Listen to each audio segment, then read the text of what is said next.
اب یہ یثرب سے 6 لوگ آئے تھے حج کے دوران، نبی پاک صلی اللہ تعالیٰ علیہ وسلم نے ان کے سامنے اسلام رکھا۔ مدینے کے والوں کی ایک اور طبیعت میں بتا دوں کہ پورے عرب آپ گھوم کر کے دیکھ لیں، 14 صدیاں گزر گئی، آج بھی جدہ میں جاؤ، ریاض میں جاؤ، طائف میں جاؤ، دمام میں جاؤ، کہیں پر بھی، مکہ میں جاؤ، لوگوں سے بات چیت، ہمارے سب جگہ کے لوگوں سے بات چیت ہے، لیکن سب عرب کے لوگ خود بھی کہیں گے اہل المدینہ ارق قلوبا، سارے عرب یہ کہتے ہیں مدینے کے لوگ بہت نرم دل ہوتے ہیں، آج بات کرنے میں بھی ان کے ہاں بڑی متانت ہے، سنجیدگی ہے، وہ اجنبی لوگوں سے بھی چھیڑ چھاڑ نہیں کرتے۔ بہت سارے سعودیوں کی بد مزاجی سے لوگ تنگ آ کر کے واپس آ جاتے ہیں، اور جانتے ہیں عربوں کی بد مزاجی کیسی، اکھڑ دماغ کے بدو لوگ، لیکن مدینے والے اس طرح نہیں کرتے۔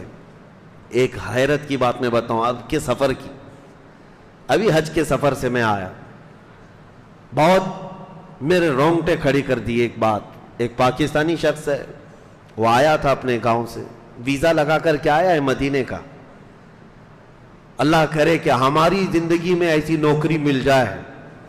میرے مرشد گرامی حضور تاج الشریعہ رحمۃ اللہ تعالیٰ علیہ فرماتے ہیں، بلحوث سن، سیم و زر کی بندگی اچھی نہیں، ان کے در کی بھیک اچھی، سروری اچھی نہیں۔ جو یہاں کا فقیر بھی ہو گیا وہ بادشاہ سے کم نہیں ہے۔ پاکستانی شخص تھا، آیا کام کاج کے لیے مدینہ طیبہ میں، آنے کے بعد جو کفیل ہوتا ہے، کفیل کا جو عرب ہوتا ہے اسپانسر، جس کے ذریعے سے ویزا ملتا ہے کمپنی کو، یعنی گورنمنٹ کو، وہ یہ ذمہ داری دیتا ہے کہ یہ شخص میری کفالت میں ذمہ داری میں نے اس کو بلایا، یہ کفیل کا سسٹم وہاں پر ہے، اسپانسر۔ تو اب 2-3 مہینے نہیں گزرے تھے کہ ہوتے ہیں بہت سارے لوگ، وہ گھبرایا ہوا بار بار اپنے گھر کو یاد کرتا ہوا بھاگنے کے چکر میں تھا، لیکن پاسپورٹ تو کفیل کے ہاتھ میں ہوتا ہے، سعودی بڑے سخت ہوتے ہیں، پاسپورٹ ہاتھ میں لے لیتے ہیں، جانے نہیں دیتے، نہ وہ جا سکتا، بغیر پاسپورٹ کے سفر نہیں کر سکتا، کہیں ادھر ادھر نہیں جا سکتا، دوسری جگہ گیا تو اس پر کیس ہو جائے گا حروب کا، یعنی بھاگ گیا ہے، اور گورنمنٹ پولیس پکڑ کے جیل میں ڈالے گی۔ اب یہ مدینے کا شخص جو کفیل ہے، اس کے پاس یہ کام کرنے والا، اس شخص نے جو بیان کیا میں آپ کے سامنے عرض کر رہا ہوں، 2-3 مہینے کے بعد گھبرایا ہوا روتا تھا، بھاگنے کا ارادہ تھا، اس نے آ کر کے اپنے کفیل سے جو عرب تھا مدینے کا تھا، اس سے کہا کہ مجھے وطن جانا ہے، گھر جانا ہے۔ تو اس نے کہا نہیں میں نہیں جانے دوں گا۔ کہا مدینے میں تو ہے، یہاں مدینے میں رہ رہا ہے، یہاں کی ہوا، یہاں کی فضا خوشحالیاں ہیں، برکت ہے، یہاں رہ جا۔ کہا نہیں مجھے گھر یاد آ رہا ہے۔ تو اس نے کہا نہیں، جانا ہو اگر کسی مزدور کو بھی واپس، یعنی فائنل اگر جانا ہے تو ایک سسٹم ہے، خروج لگاتے ہیں، خروج کا مطلب ہوتا ہے ایگزٹ۔ کفیل اسپانسر آ کر کے گورنمنٹ کو یہ کہتا ہے کہ میں نے اس کو ایگزٹ کر دیا، میں نے اس کو باہر کر دیا، خروج لگا دیا۔ اب وہ مزدور آ سکتا ہے، قانونی ہے یہ، جو کام کرنے والا ایگزٹ لگا کر کے آنے کا مطلب فائنل آ رہا ہے۔ اب اس عرب نے کہا کہ میں ایگزٹ نہیں لگا سکتا تیرے اوپر، خروج کا یہ سکہ نہیں لگا سکتا۔ وہ بہت منت سماجت کرتا رہا، کہا کہ آپ کچھ لے لو، پیسہ مجھے مت دو۔ کہا پیسے ویسے کا مسئلہ ہی نہیں میرے لیے، مال و دولت اللہ نے بہت دیا ہے۔ 8 دن گزرنے کے بعد وہ پاکستانی کہتا ہے میں اس کا جبہ پکڑ کر کے ہلا دیا، کہا کہ خروج لگا دینے میں، ایگزٹ لگا دینے میں کیا جاتا ہے؟ اس نے کہا بیٹا بات یہ نہیں ہے کہ میرے پیسوں کا نقصان ہوگا، تیرے ویزے لگانے کے خرچے کا نقصان ہوگا، بات یہ ہے کل کو اگر رسول اللہ کے سامنے مجھے پیش کیا جائے اور پوچھا اگر مصطفیٰ نے میرے مدینے سے نکالنے کا تجھے حق کیا تھا، میں اگرچہ تو کام کاج کے لیے آیا ہے میں تیرا ایگزٹ نہیں لگا سکتا، زندگی تو پوری گزار لے، اب میری بات سن، کام میں دل نہیں لگتا، کام نہیں کرنا چاہتا، وہ عرب کی زبان میں کہہ رہا ہوں، جو مدینے والا کہتا ہے کہ میری طرف سے ہر مہینے 1500 ریال لے لے اور صبح سے شام تک خالی درود پڑھتا بیٹھ جا، کام مت کر، میرے گھر میں رہ، کام مت کر، دل نہیں لگتا، لیکن تو جو بھی کہے گا میں ایگزٹ نہیں لگاؤں گا، مجھے ڈر ہے کہ کبھی نبی پاک نے فرما دیا میرے مدینے سے نکالنے کا تجھے حق کیا تھا۔ میرے عزیزوں، وہ پاکستانی شخص کہتا ہے یہ بات سن کر کے میں سہم گیا، 14 صدیوں بعد بھی مدینے والوں کا دل آج بھی اس طرح سے ہے۔ یہ میرے آقا کی برکت تھی۔ عزیزان گرامی وقار، تنگ آ کر کے اس نے یہ بھی کہا کہ دیکھو اگر تم دوسرے کسی سے نقل کفالہ کہتے ہیں، یعنی ٹرانسفر لینا چاہتے ہو کسی دوسرے کفیل کے پاس، دوسرے اسپانسر کے پاس، وہ ٹرانسفر کر کے دے دوں گا لیکن ایگزٹ نہیں کروں گا، اس لیے کہ میں ڈرتا ہوں کہ مدینے سے کسی کو نکال دوں۔ تو یہ میں نے صرف ایک مثال اس لیے رکھی کہ مدینے والوں کے دل نرم تھے، وہ نرم دل تھے۔ آج بھی پتا ہے مدینہ طیبہ میں ان کا دیا ہوا رواج ہے، جو بھی اجنبی شخص آتا ہے اس کو محمد کہہ کر پکارتے ہیں، نام معلوم نہ ہو تو ارے ترے یہ سب چیزیں نہیں کہتے، وہ یوں پکارتے ہیں محمد۔ جو بھی اجنبی شخص ہو جس کا نام نہیں پتا ہے اس کو وہ لوگ محمد کہہ کر پکارتے ہیں، محمد کہہ کر پکارتے ہیں۔ اور یہ طریقہ آج کا نہیں، 14 صدیوں سے چلا آ رہا ہے۔ ان کے جو علماء ہیں وہ کہتے ہیں یہ رواج ہمارے بزرگوں نے دیا ہے کہ سب سے پہلے ہمارے مدینے میں جو شخص آیا اجنبی وہ محمد عربی صلی اللہ تعالی علیہ وسلم کی شکل میں، اور ایسے آئے کہ ہمیں دنیا کی اجنبیت سے نکال کر پوری دنیا کا مرکز بنا دیا۔ جو بھی آتا ہے مدینے میں مہمان ہم اس کو محمد کہہ کر پکارتے ہیں۔ عزیزان گرامی اوقات، 6 لوگ پہلے اسلام لائے، یہ لوگ گئے، دوسرے سال پھر کچھ لوگ آئے، 12 لوگ اسلام قبول کیے۔ اب جب 12 لوگ اسلام قبول کیے تو نبی کریم صلی اللہ تعالیٰ علیہ وسلم نے حضرت مصعب صحابی ہیں ان کو بھیج دیا یثرب، جا کر کے کہ تم لوگوں میں تبلیغ کرو اور ان کو تعلیم دو۔ وہ تعلیم دیتے رہے، احکام سکھاتے رہے۔ سال بھر نہیں گزرا تھا کہ تقریباً 72 لوگ اس قافلے میں آئے حج کے، اور نبی کریم صلی اللہ تعالیٰ علیہ وسلم کے ہاتھ پر سبوں نے اسلام قبول کیا۔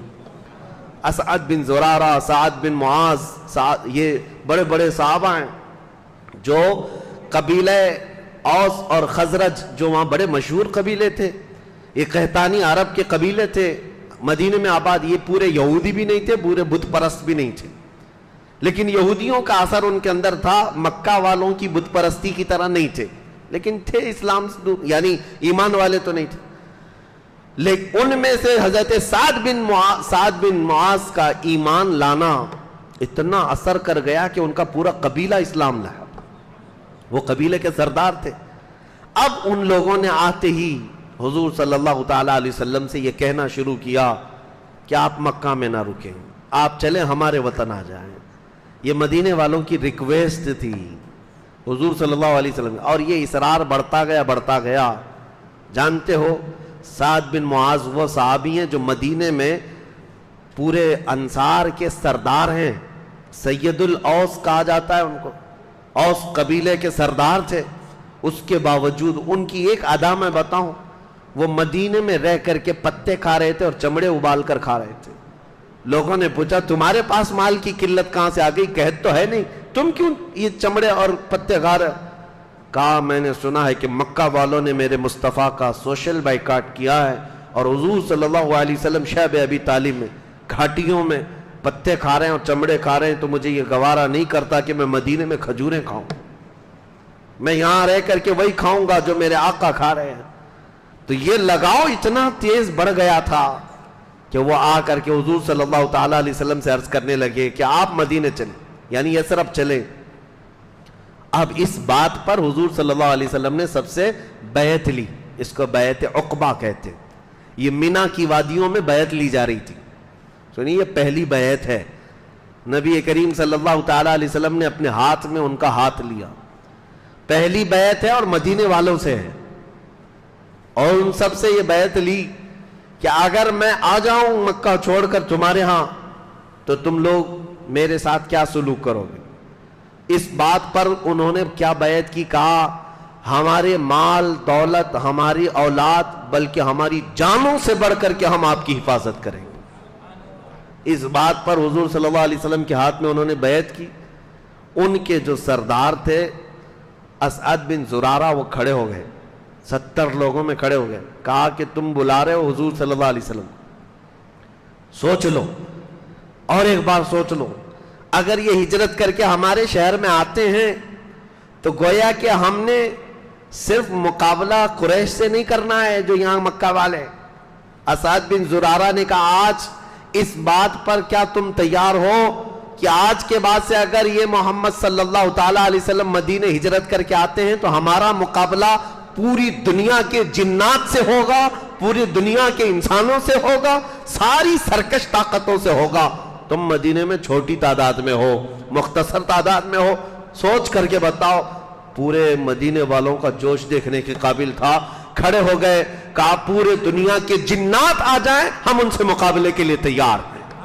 ہم نبی پاک صلی اللہ تعالیٰ علیہ وسلم کے ہاتھ میں ہاتھ دے کر بیعت کرتے ہیں، انہوں نے اپنی جانوں کی پرواہ نہ کی۔ یہ وہ اسلام کے عظیم مجاہدین ہیں جو سب سے پہلے بڑھ کر کے میدان میں آئے تھے۔ حضور اکرم صلی اللہ تعالیٰ علیہ وسلم نے ان کی مضبوط ارادے کو دیکھا تو پھر صحابہ میں سے جو مظلوم تھے، ظلم سہ رہے تھے، یہ کے بعد دیگرے سب کو مدینہ رخصت کرنا شروع کیا۔ حضور اپنی ہجرت سے پہلے مکہ میں سے بہت سارے صحابہ حضور صلی اللہ علیہ وسلم سے پہلے ہی ہجرت شروع کر چکے تھے، سب مدینے جا رہے تھے۔ مکہ والوں میں کھلبلی مچ گئی، کہا کہ یہ سب چھوڑ کر کے جا رہے ہیں، کیا حال ہے ان کا، وہاں جا کر کے یہ سب جمع ہو جائیں گے۔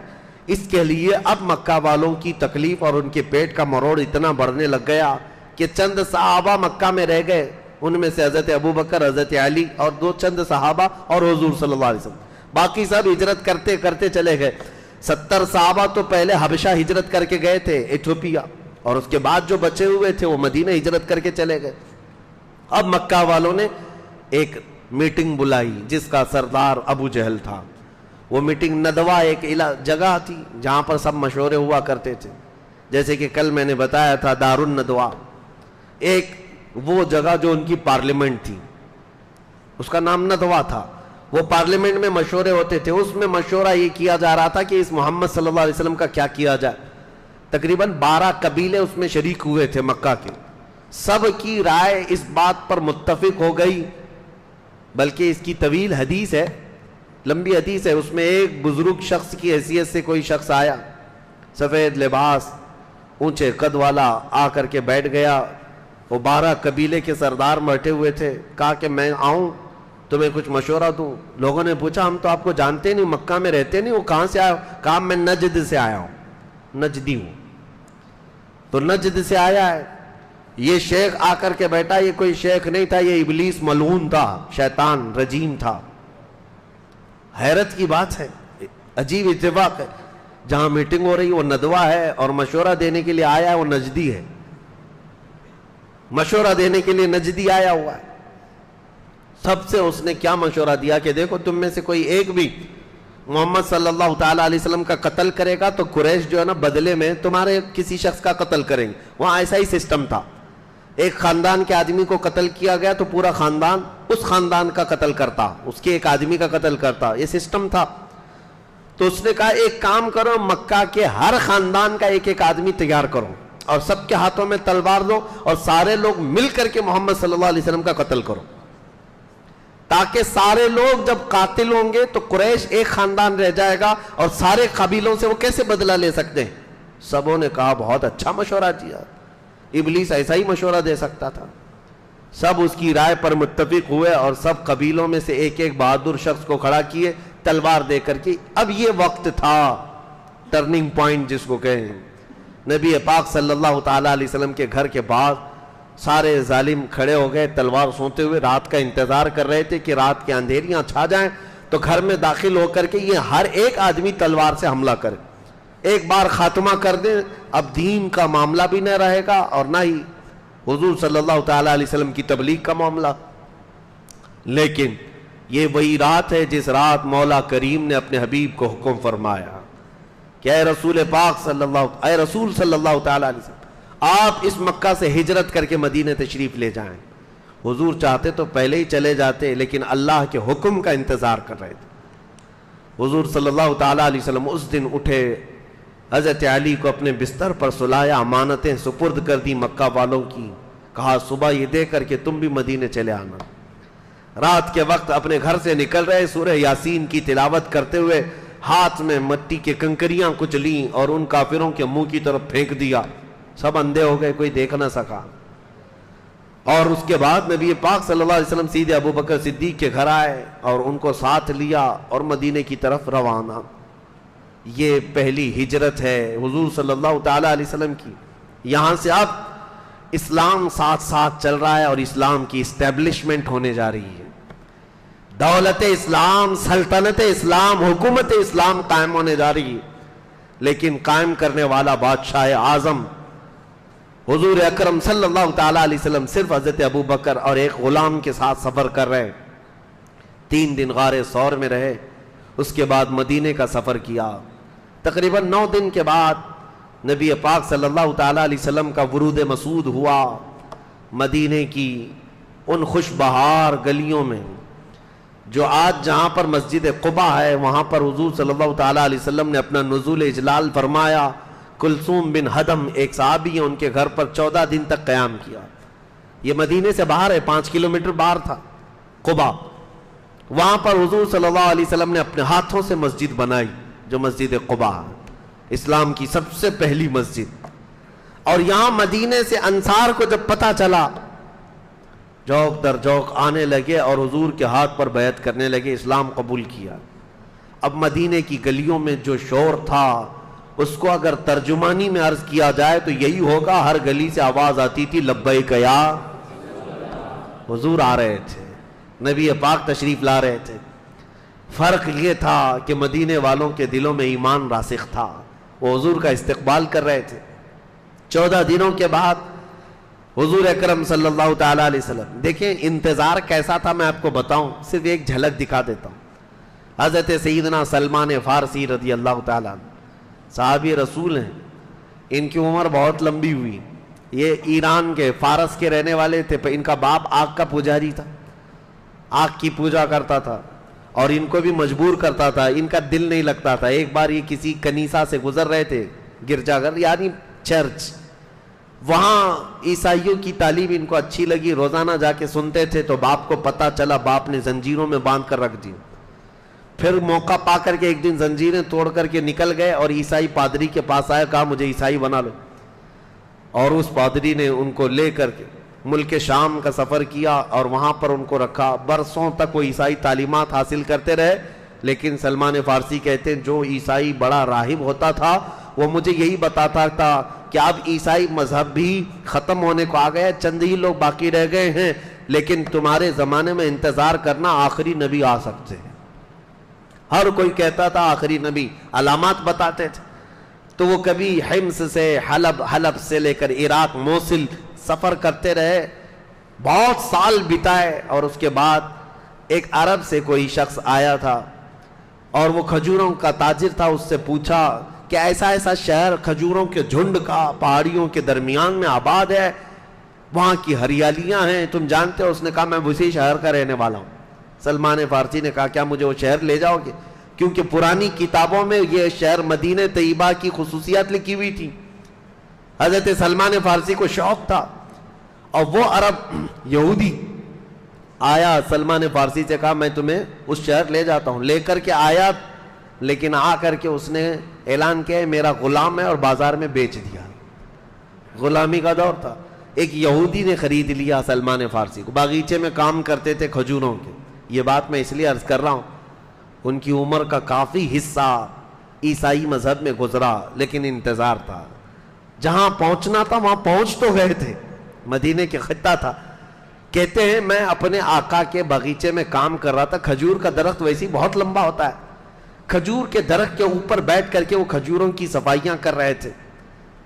ان کے آقا کا جو بھتیجا تھا، ان کا مالک کا بھتیجا، وہ دوڑتے ہوئے آیا، کہا چچا سنے ہو ایک بڑی خبر ہے؟ وہ اپنے چاچا کو خبر سنا رہا ہے۔ چاچا نے پوچھا کیا خبر ہے؟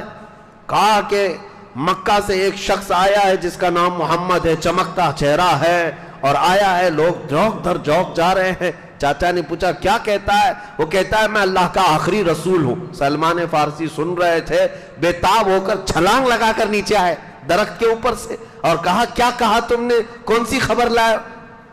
مالک نے دیکھا کہ یہ غلام ہے, اس کو اتنی زیادہ فرط محبت میں آنے کی کیا بات ہے. اس نے تماچے لگائے اور کہا یہ تیرا کام نہیں, یہ ہماری باتوں میں تم کیوں دخل دے رہے ہو, جاؤ اپنا کام کرو.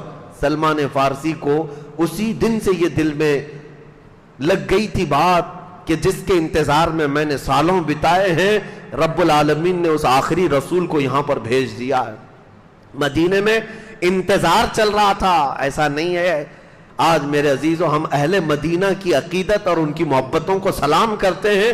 آج پوری دنیا کے سنی صحیح العقیدہ لوگوں کو اگر کوئی یہ سوال کرے میرے آقا کے دنیا میں آنے کا دن 12 ربیع الاول ہے تو تم خوشیاں اب تک کیوں مناتے ہو, مکہ والے تو نہیں مناتے تھے.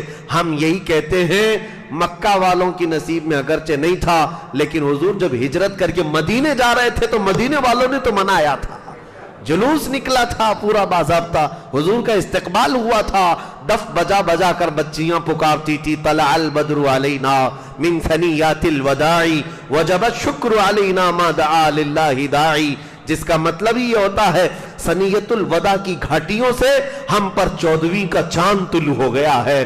اللہ کی طرف بلانے والا وہ رسول ہمارے درمیان آ گیا ہے اور پھر ہم پر اللہ کا شکر واجب ہو گیا ہے.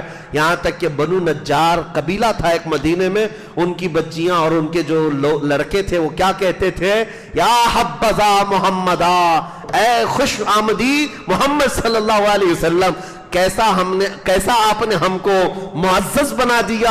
اب سے آج کے بعد ہم دنیا میں فخر کریں گے تو یہ کہیں گے کہ ہم بنو نجار کے نہیں, ہم اوس و خزرج کے نہیں, بلکہ ہم محمد عربی کے پڑوسیوں میں سے. کہتے ہیں ہمیں فخر کا آپ نے ایک درجہ دے دیا. یہ نغمے اہل مدینہ کے تھے. الحمدللہ ہم اہل مدینہ سے آج بھی محبت کرتے ہیں اور ان کی اقتداء میں جب بھی حضور پاک کے تذکرہ آتا ہے, حضور پاک کی میلاد کا ذکر آتا ہے, ہم آج بھی اسی طرح سے جشن بھی مناتے ہیں اور جلوس بھی کرتے ہیں. الحمدللہ حضور صلی اللہ تعالیٰ علیہ وسلم کا ورود مسعود. میں جلدی چلتا ہوں کیونکہ اب اسلام کی سلطنت اسلام کی اسٹیبلشمنٹ کا وقت آ چکا ہے. اب یہاں پر حضور اکرم صلی اللہ تعالیٰ علیہ وسلم جب آئے, صحابہ کی تعداد یہاں 100 سے زیادہ تھی اور کئی گھروں میں, مدینہ چھوٹا تھا, ایک چھوٹا سا قصبہ تھا, لیکن وہاں یہودیوں کا غلبہ تھا. یہودی بہت سالوں سے آباد تھے. اب ان کی اجارہ داری ختم ہو رہی تھی. یہودیوں کو تو یہ چاہیے تھا کہ وہ اپنی کتابوں میں جس رسول کا تذکرہ سنتے تھے وہ رسول آ گئے, ایمان لے آتے, لیکن وہ دشمن ہو گئے. کہا کہ ہماری جو اجارہ داری تھی لوگوں پر, جیسے آج پجاریوں اور پنڈتوں کا تسلط ہوتا ہے ان کے بھکتوں پر, انت بھکتوں پر, اسی طرح سے یہودی علماء کا بھی تھا. ان کے نذرانے ختم ہو رہے تھے, لوگوں کو بیوقوف بنانے کا طریقہ ختم ہو جاتا. اسلام کے آتے ہی ان کے دندہ پانی بند ہو رہا تھا, اسی لیے ظاہر سی بات ہے پیٹ میں مروڑ تھا, تکلیف تھی. یہودیوں نے اختلاف شروع کیا, اونچی نیچی باتیں الگ الگ شروع کیا, لیکن صحابہ اکرام رضوان اللہ تعالی علیہ مجمعین ایسے مضبوط ہو گئے کہ نبی پاک صلی اللہ تعالیٰ علیہ وسلم نے آتے ساتھ سب سے پہلا کام جو فرمایا وہ مسجد نبوی کی بنیاد رکھی. مسجد نبوی شریف میں نے سیرت کے بیان میں تفصیلاً سارے ذکر کر دیے ہیں, آپ اس میں سے بھی جا کر سن سکتے ہیں. مسجد نبوی کی تعمیر اس لیے بہت اہم ہے کہ مسجد کی بنیاد اسلام کے لیے صرف عبادت گاہی نہیں ہے, بلکہ یہ پوری ایک پارلیمنٹ ہے, یہ پورا ایک نظام چلانے کا مرکز ہے. یہاں پر امیر غریب کا فرق ختم کر کے صفوں میں کھڑا کر دیا جاتا ہے. یہ جگہ درسگاہ بھی ہے, یہ جگہ شفا خانہ بھی ہے. مسجد نبوی کئی کاموں کے لیے استعمال ہوتی تھی. جنگی حالات کی ترتیب دینا, منصوبے اور دیگر معاملات مسجد نبوی میں ہوتے. بیماروں کو لا کر کے وہاں رکھا جاتا اور ان کی تیمارداری مسجد نبوی میں ہوتی. اور تقریباً 70 کے قریب اصحاب صفہ جو گھر بار چھوڑ کر کے آئے تھے. اسلام کی پہلی یونیورسٹی ہے جو مسجد نبوی ہے. آج بھی وہ کٹا موجود ہے, چبوترا موجود ہے, جس پہ اصحاب صفہ بیٹھ کر حضور سے تعلیم حاصل کرتے تھے. مسجد کئی چیزوں کے لیے اہم تھی, مسجد بنایا. اور دوسرا سب سے پہلا کام حضور اکرم صلی اللہ علیہ وسلم نے جو فرمایا, عقد مواخات, بھائی چارگی کا رشتہ قائم کیا انصار اور مہاجرین کے درمیان. انصار مدینے کے صحابہ, مہاجرین جو ہجرت کر کے آئے تھے اور نئے لوگ, مدینے میں ان کے مکانات نہیں تھے, کاروبار نہیں تھا, رسول پاک صلی اللہ علیہ وسلم ایک مہاجر صحابی کو پکڑتے، ایک انصار کو، اور دونوں کا ہاتھ ملا کر کہتے آج سے تم بھائی بھائی ہو۔ حضور کے فرمان کا وہ ایسا احترام کرتے کہ انصار صحابہ نے جی جان لگا دیا، اپنے مہاجر بھائی کو گھر لے جاتے اور ساری پراپرٹی سامنے رکھتے، میری اتنی جائیداد ہے، اتنے باغیچے، اتنی دکانیں ہیں، آج ان میں سے آدھا میرا ہے اور آدھا تمہارا ہے۔ یہاں تک کہ میراث کی آیتیں نازل ہونے سے پہلے تک، قرآن میں وراثت کی جو آیتیں آئی ہیں، آیتیں نازل ہونے سے پہلے تک اگر کوئی انصاری صحابی کا انتقال ہو جاتا مدینے میں تو ان کے مہاجر صحابہ کو، صحابی بھائی کو پوری وراثت مل جاتی تھی۔ یعنی وہ سگے بھائی نہیں تھے لیکن وراثت پوری ملتی تھی۔ اس طرح کی بھائی چارگی قائم ہوئی، انصار نے کوئی شوشہ نہیں چھوڑا، بلکہ حضرت عبد الرحمن بن عوف کہتے ہیں میرے جو بھائی تھے انصار و سعد، وہ تو گھر لے گئے اور کہا تم نئے ہو، آدھی دکان، ایک دکان تمہاری ایک دکان میری، ایک باغیچہ میرا ایک باغیچہ تمہارا، میری 2 بیویاں ہیں، ایک کو طلاق دے دوں گا عدت کے بعد، تم اس سے نکاح کر لو۔ یہ کون ایثار و قربانیاں دے سکتا ہے؟ رسول رحمت صلی اللہ تعالی علیہ وسلم کا قائم کیا وہ معاشرہ ہے۔ میں دنیا کو چیلنج کے ساتھ پوچھتا ہوں ایسی سوسائٹی قائم کر کے دکھا دو۔ حضور نے عقد مواخات جو قائم کیے، لیکن مہاجرین ایسے نہیں تھے کہ جو دیا سب لے لیا۔ یہاں حالات ایسے بٹنے لگے تو امیر بھی جائے غریب بھی جائے سب لے کر کے آئے، مفت میں مل رہا ہے نا لے لیں گے۔ حق کس کا ہے وہ نہیں دیکھا جاتا، راشن بٹ رہا ہے تو بھی لے لو، پیسے بٹ رہے ہیں تو بھی لے لو، اس میں سب شریک ہیں۔ مہاجرین غیرت مند تھے، انصار سے کہا کہ نہیں، نہ تمہارے باغیچے ہم لیں گے، نہ تمہاری دکانیں، نہ تمہاری بیویاں، ہمیں لے جاؤ مدینے کے بازار میں کھڑا کرو اور ہمیں یہاں کی تجارت کے طریقے سکھاؤ۔ مہاجرین خود ان پر ڈیپینڈ نہیں تھے، سیلف اپنے اعتبار سے گئے بازاروں میں تجارت کے ہنر سیکھے۔ عبد الرحمن بن عوف صحابی ہیں، یہ وہ صحابی ہیں جو سب چھوڑ کر کے آئے تھے، لیکن 10 سالوں کے اندر ان کی تجارت کا حال یہ تھا کہ پورے مدینے میں ان سے بڑا مالدار کوئی تھا ہی نہیں، ان سے بڑا مالدار نہیں تھا۔ پھر حضرت عثمان بن عفان تھے، یہ وہ لوگ ہیں جو مدینے میں تجارت کر کے اپنے آپ کو فروغ دیے، صرف انصار کے پیسوں پر پوری زندگی نہیں گزاری۔ یہ عقد مواخات تو ایسی تھی کہ ایک پانی کا چھوٹا سا پیالہ بھی آ جائے صحابہ سب سے پہلے دوسرے کی طرف دیکھتے تھے کہ کہیں ان کو پیاس نہ لگی ہو۔ یہ صرف بولنے والی بات نہیں تھی، رسول رحمت صلی اللہ تعالیٰ علیہ وسلم نے جو اسلام کی حکومت اسٹیبلش کرنے سے پہلے یہ جو بھائی چارگی قائم کی، یہ مین ریڑھ کی ہڈیاں تھیں، بنیادیں تھیں۔ آج اگر تم چاہتے ہو کوئی چیز قائم کرنا تو صرف سکتہ حاصل کر لینا یہ اصل بات نہیں ہے۔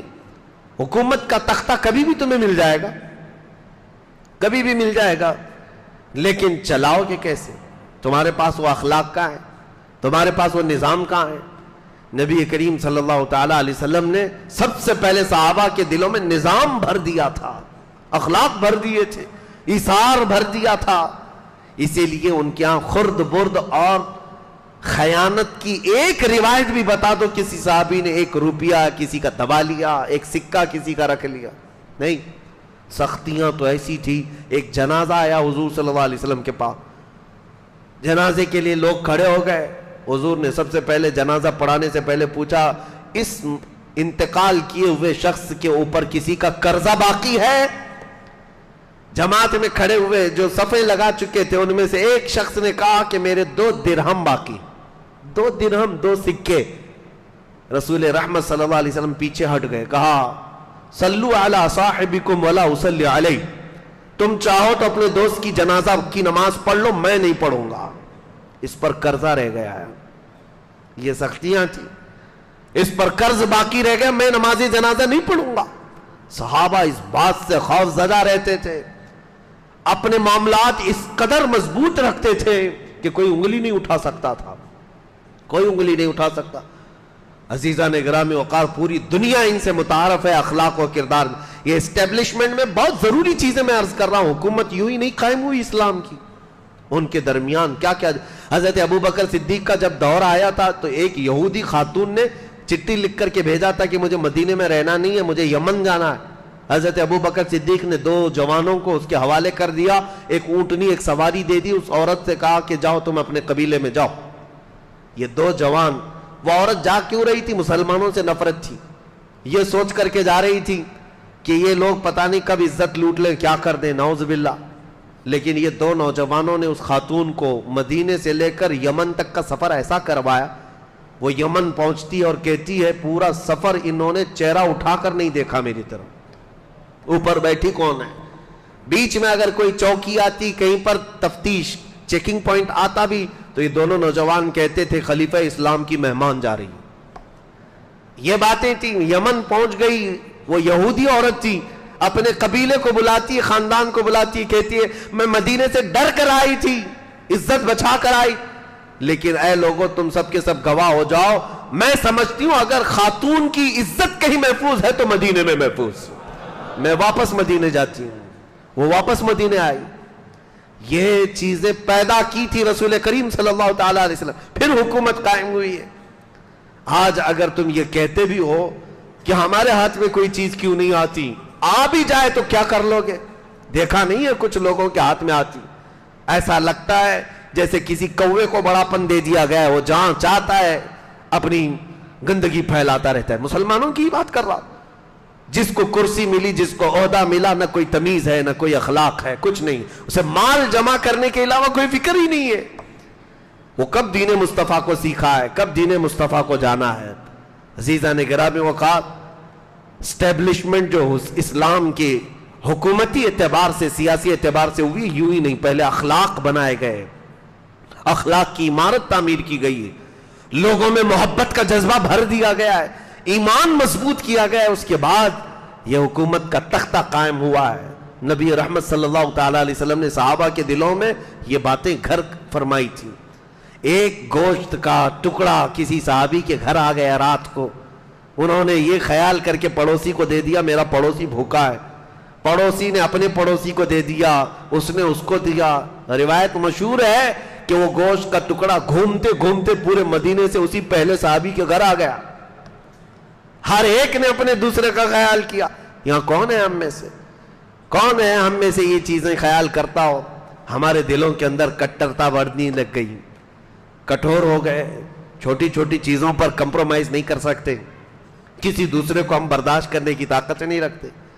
تو یہ اسٹیبلشمنٹ آسان نہیں ہے، آسان نہیں ہے۔ دنیا نے یہ دیکھا ہے، میں آپ کو چلتے چلتے بتا دے رہا ہوں، افغانستان میں مولوی لوگ یہ چاہتے بھی تھے، ظاہر سی بات ہے ان کی خواہش تھی کہ اسلامی حکومت آئے، تو طالبان کی جماعت کھڑی ہوئی اور 90 میں پرانی حکومتوں کا صفایا کر دیا، رشیا سے لڑ کر کے وہ حکومت حاصل کر لی، لیکن حالات ایسے تھے کہ کس کو کیا بناتے؟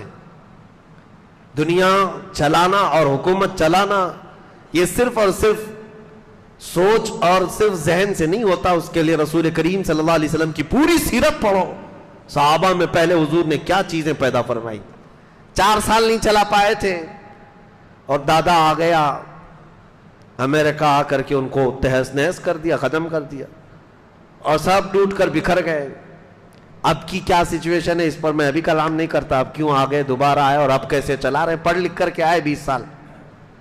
لیکن عزیزان گرامی وقار، کسی بھی نظام کو چلانے کے لیے صرف کٹے پر بیٹھ کر جو میٹنگیں جو ہوتی ہیں یہ کافی نہیں ہوتی، انسان بنائے جاتے ہیں، انسان بنائے جاتے ہیں۔ صرف ایک چھوٹی سی مثال میں بتا دوں، اللہ کروڑوں رحمتیں نازل فرمائے خلیل سلطان عبد الحمید ثانی پر، ترکی کے یہ سلطان عبد الحمید ثانی، ان کو جب مسجد نبوی شریف بنانے کا ارادہ ہوا تھا، ان کے دور کی بات کر رہا ہوں، مسجد نبوی شریف، بلکہ ایک ان سے پہلے ترکیوں کے دور میں انہوں نے مسجد نبوی بنائی تھی۔ ترکیوں نے کیسے کیا تھا؟ ماسٹر پلاننگ جس کو کہتے ہیں، معاشرہ پہلے تشکیل دینا ہے کسی چیز کو بنانے کے لیے۔ مسجد نبوی کی تعمیر جدید کی بات کر رہا ہوں، یعنی رینوویشن کرنا تھا، تو ترکیوں نے 500 جوڑے ایسے جن سے ابھی بھی بچے پیدا ہوئے ان کو لے جا کر کے ایک بستی بسائی، جتنے لڑکے تھے ان کو دنیا کی آوازوں سے دور رکھا، ہر طرح کی خرافات سے دور رکھا، ایک بستی بسائی 500 لوگوں کی۔ کنٹینیو ان کو قرآن پاک سنایا جاتا تھا، اور وہ بچے جیسے ہی بولنے لگے وہ خالص قرآن کی زبان بولنے لگے۔ بچوں میں یہ ماحول تھا کہ زبان کھلتے ہی ان کو حفظ قرآن پر لگا دیا گیا۔ 7 سال کی عمر میں بچے حافظ قرآن ہوئے، ان کو حدیثیں پڑھائی گئی، اور پھر اس کے بعد ان میں سے ہر ایک بچے کو ایک الگ ہنر سکھایا گیا، کسی کو مستری، کسی کو پینٹر، کسی کو کارپینٹر، الگ الگ۔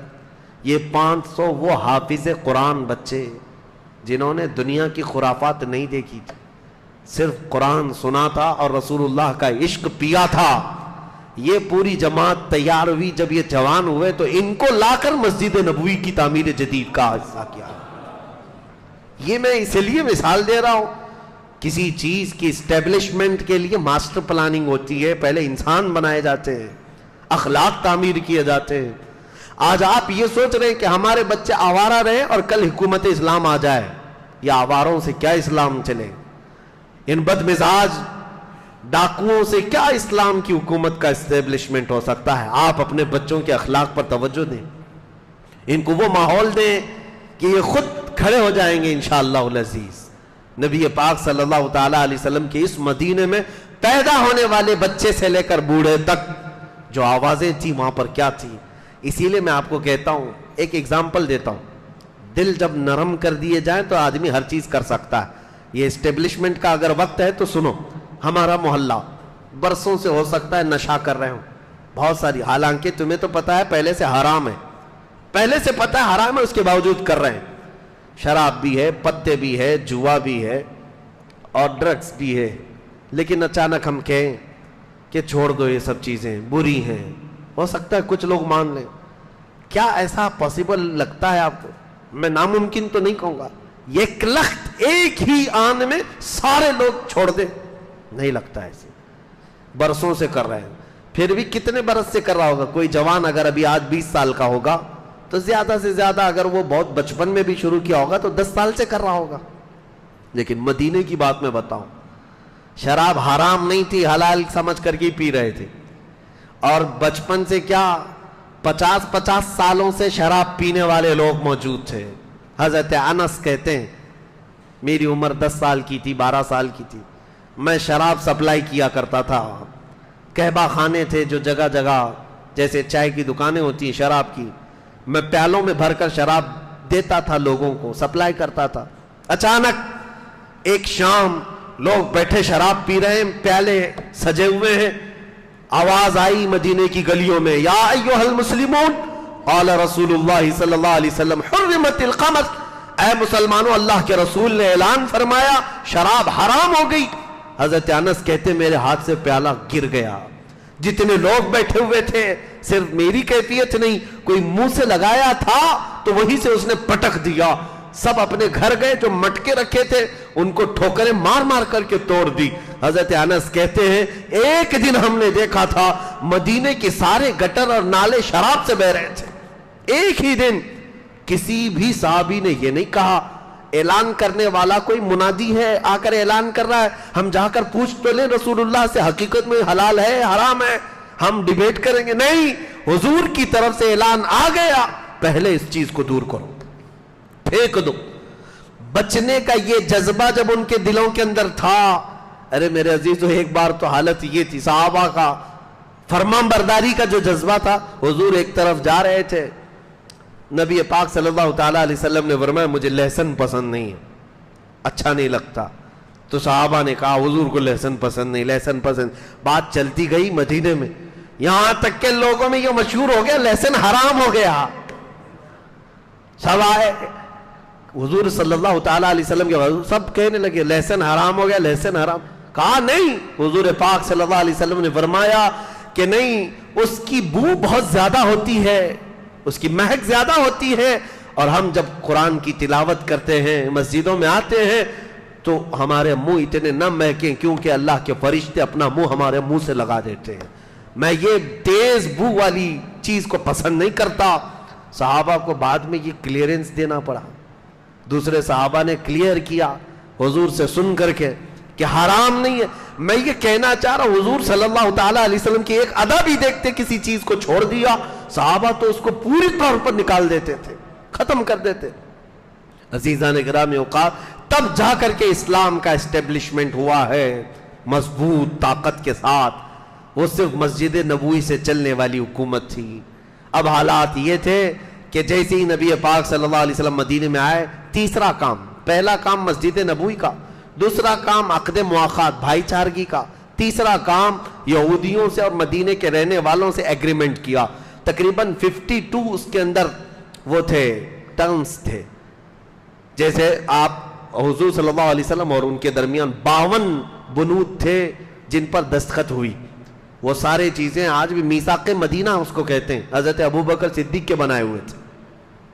آپ کو پتا ہے یو این اے کے ایک رپورٹ میں اگر آپ کو بتاؤں, یو این اے نے کئی لوگوں کے درمیان ایگریمنٹ بنوائے صلح کے اور زندگی گزارنے کے, فلسطین اور اسرائیل کے بیچ, ساؤتھ سوڈان اور نارتھ سوڈان کے بیچ, اور دنیا کی کئی کنٹریز کے درمیان. یہ جو بنائے یو این اے کی طرف سے, ان میں سے سب سے چھوٹی جو ایگریمنٹ ہے اس کے پیجز 4,500 صفحات کے. 4,500 صفحات میں کیا لکھ مارا ہے پتہ نہیں. صدیق اکبر رضی اللہ تعالیٰ عنہ نے ایسا میثاق بنایا تھا جو 14 صدیوں تک آج تک یاد کیا جا رہا ہے, جو صرف 1.5 صفحے کے اندر موجود تھا. ایک صفحہ اور دوسرا آدھا صفحہ, اس کے درمیان 52 ایسے ٹرمز تھے, کنڈیشنز تھے جو دونوں کے درمیان تھے.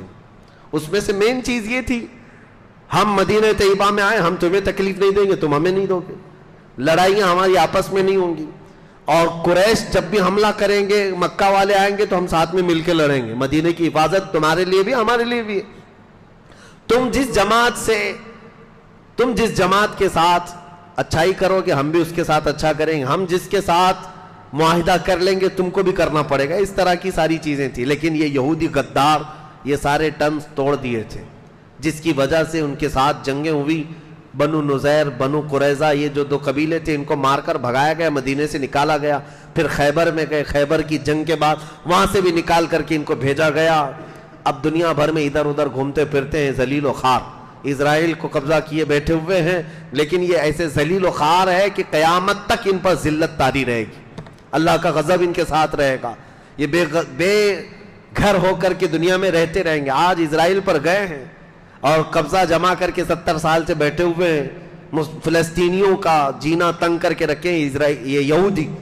دیکھنا وہ وقت آئے گا یہاں سے بھی یہ بے گھر ہوں گے اور ان کو وہاں سے بھی نکالا جائے گا. بلکہ حدیث پاک ہے, مسلم شریف کی حدیث ہے, ایک وقت آئے گا, حدیث شریف بتا رہا ہوں میں, جب حضرت امام مہدی, حضرت عیسیٰ علیہ السلام کا دور آئے گا, مسلمان گزر رہا ہوگا تو جو پتھر ہوگا نا, پتھر بھی اللہ اس کو بولنے کی طاقت دے گا. وہ کہے گا یا مسلم ان ورائی یہودیا فاقتلہ, اے مسلمان آجا میرے پیچھے یہودی چھپا بیٹھا ہے, اسے مار ڈال. پتھر بولیں گے. حضور صلی اللہ علیہ وسلم نے فرمایا میرے عزیز وہ دور کب آئے گا؟ ظاہر سی بات ہے ہماری ان باتوں کو ابھی اسرائیلی بڑے سیریس لیتے ہیں, پھر ہمیں ویزا نہیں دیتے ہیں بیت المقدس جانے کے لیے. پچھلی مرتبہ ایسا ہوا کہ تقریباً 6 گھنٹے ایئرپورٹ پہ بٹھایا اور مجھے وہاں سے ریجیکٹ کیا کہ جا نہیں سکتے. تقریریں گڑتی ہیں, چبھتی ہیں, جیسی بھی ہوتی ہوں گی, یہ امانت ہے, ہم سپرد کر کے جائیں گے انشاءاللہ. اور میرے آقا کا فرمان ہے سب سے افضل جہاد ظالموں کے سامنے حق بات اعلانن کرنا, اور ہم وہ کرتے رہیں گے انشاءاللہ. میں یہ عرض کر رہا ہوں حضور اکرم صلی اللہ تعالی علیہ وسلم نے جب حکومت قائم فرمائی, تیسرا میثاق مدینہ ہو گیا, ایگریمنٹ ہو گیا. اب اس کے بعد یہ یہودی ایسے تھے, ایگریمنٹ تو حضور کے ساتھ کر رہے تھے لیکن منافق تھے, اندرونی طور پر سازشیں رچتے.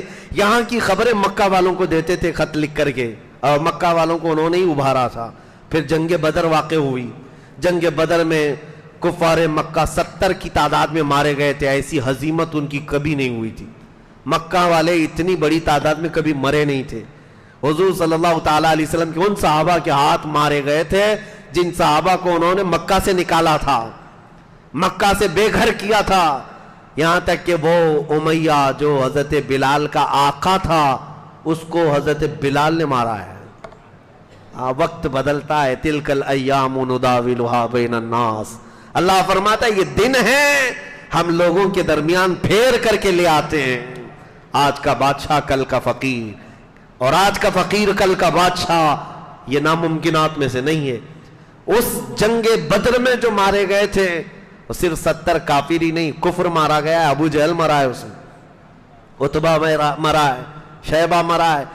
اس کی آپ کو بتاؤں، جنگ بدر میں بڑے بڑے سردار مارے گئے تھے.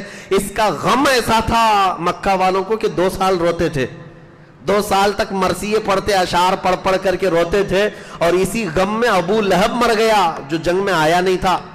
کہا کہ یہ بڑی بے عزتی کی بات ہے، محمد اور ان کے پروانوں کو ہم جس طرح یہاں آسانی سے مارتے تھے، ایسی طاقت ان کے پاس آئی کیسے کہ ہمارے 70 مار گرائے. اور پھر 70 مارے ہی نہیں بلکہ 70 کو گرفتار کر کے مدینہ بھی لے گئے، قیدی بھی بنائے. یہ آسان بات نہیں تھی.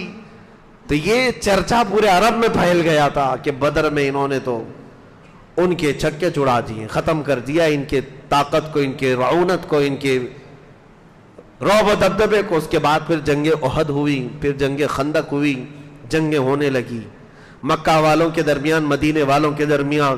6 سال کنٹینیو چلتی رہی. پھر رسول پاک صلی اللہ علیہ وسلم 1400 صحابہ کے ساتھ عمرہ کے لیے گئے تھے، عمرہ آنے سے انہوں نے روک دیا. اب حکومت قائم ہے. نبی پاک صلی اللہ تعالیٰ علیہ وسلم کے صحابہ کی تعداد دن بدن بڑھتی جا رہی. 6 ہجری میں حضور عمرہ کے لیے گئے لیکن عمرہ کرنے نہیں دیا. اور وہاں سے صلح ہو گئی مکہ والوں کے درمیان اور مدینے والوں کے درمیان، جس کو صلح حدیبیہ کہتے ہیں. اس کے بھی ایگریمنٹ لکھے گئے تھے. ایگریمنٹ اگرچہ بظاہر مکہ والوں کی حمایت میں تھے، مدینے والوں کے نہیں تھے. حضور نے پھر بھی اس پر دستخط فرمائے، اس کو اوکے کیا، جاری فرمایا. لیکن حضور صلی اللہ تعالیٰ علیہ وسلم واپس جب تشریف لائے حدیبیہ سے 6 ہجری کے بعد، 6 ہجری گزر چکی ہے، 6 سال گزرے مدینے میں حضور کے. اب رسول کریم صلی اللہ علیہ وسلم نے بادشاہوں کے پاس خط بھیجنے شروع کیے. 12 صحابہ منتخب کیے. ان 12 صحابہ کو الگ الگ ملکوں میں، ایک ایران کا بادشاہ جو اس وقت کسرا تھا، کسرا کے پاس خط بھیجا. شاہ مقوقس جو مصر کا بادشاہ تھا اس کے پاس بھیجا. روم کا بادشاہ تھا عظیم ہرقل، اس کے پاس بھیجا. نجاشی جو ایتھوپیا کا بادشاہ تھا اس کے پاس بھیجا. بحرین کا جو بادشاہ تھا اس کے پاس خط بھیجا. کئی بادشاہوں نے احترام کیا، کچھ بادشاہوں نے حضور صلی اللہ تعالیٰ علیہ وسلم کے خط کی بے احترامی کی، بے عزتی کی. یہ سلسلہ چلتا رہا. لیکن مکہ والوں کو عجیب بات ہے، میں ایک بات بتاتا ہوں. جب مکہ سے ہجرت کر کے مدینے آئے تھے تو قرآن کی آیتیں نازل ہو رہی تھی. الف لام میم غلبت الروم، یہ 21ویں پارے میں. روم اس وقت کا سپر پاور ہے اور قرآن میں آ رہا ہے کہ رومیوں کو شکست ہو جائے گی، جبکہ سپر پاور کے لیے کہہ رہا ہے. اور صحابہ کا یقین ایسا تھا، قرآن میں آ گیا ہے، ہونا ہے. یہ بادیہ نشین صحابہ، بغیر چپل کے چلنے والے، پیوند لگے کپڑے، کھجور کی گٹلیاں چوس کر دن گزارنے والے، جب چلتے پھرتے کہتے تھے کہ ہم روم کو شکست دے دیں گے، روم کو مار گرائیں گے، ختم ہو جائیں گے. مکہ والے ٹھٹا مار کر کے ہنستے تھے، کہا مارتے تھے، دیکھو ان کی شکلیں، یہ دیہات کے رہنے والے، اور کس سے پنگا لیں گے، کس سے مقابلہ کریں گے؟ روم سے. لاکھوں کی فوج جن کی ہے، آدھی دنیا پر سلطنت ان کی ہے. لیکن صحابہ کہتے تھے وہ وقت بھی آئے گا، وہ وقت بھی آئے گا. مکہ والے مذاق میں اڑاتے تھے. لیکن جب بدر ہو گیا، بدر کے میدان میں مکہ والوں نے دیکھا تو تھوڑا کھٹک گئے کہ یہ جو بولتے تھے کہیں سچ تو نہیں ہو جائے گا. یہ جو بولتے تھے روم تک پہنچیں گے. میاں روم کی حکومت ایسی آج کے دور میں جیسے امریکہ ہو، یو ایس اے ہو، سپر پاور کی حیثیت سے دادا گیری پوری دنیا میں کرتا ہے، یا پھر رشیا کی حیثیت جس کو چاہو مارتے رہو، دہشت گرد کبھی نہیں بنیں گے. یوکرین کو مار مار کر کے دھول میں ملا دیا لیکن کوئی نہیں کہتا کہ وہ آتنکوادی ہے. اتنے بم ڈال دیے لیکن اگر وہی چاقو لے کر کے بھی کوئی مسلمان دکھتا تو آتنکوادی ہوتا. میرے عزیزو، یہ دگلی پالیسی دنیا میں صرف اس لیے ہے کہ دنیا صرف طاقت کی زبان جانتی ہے. جو دادا ہے وہ 1000 گناہ کر لے کچھ بھی نہیں ہے، وہ پاک سمجھا جاتا ہے. اسی طرح سے اس وقت روم کی حکومت تھی، رومن امپائر، کوئی کچھ نہیں کہتا تھا. اور صحابہ پیوند لگے, کپڑے پہنے ہوئے, کہتے ہیں روم کو شکست دے دیں گے. میں سوچتا ہوں کیسا یقین تھا اور کیسا جذبہ تھا. آج دنیا میں لوگوں سے کہیں تو کہتے ہیں مولانا اتنی بڑی بڑی باتیں مت کرو, ہم تو مائنورٹی میں, کیا کر لیں گے ہم یہاں پہ, ہم چھوٹی تعداد میں, بڑی باتیں مت کریں, حالات صحیح نہیں ہے. میں پوچھتا ہوں وہ 313 کی تعداد میں تھے لیکن روم سے لڑنے کی باتیں کرتے تھے, مقابلہ کرنے کی باتیں کرتے تھے. اسی لیے شاعر نے سچ کہا ہے, آج بھی ہو جو ابراہیم سا ایمان پیدا, آگ کر سکتی ہے انداز گلستان پیدا. ایمان تو رکھو میرے عزیزو, یقین تو رکھو.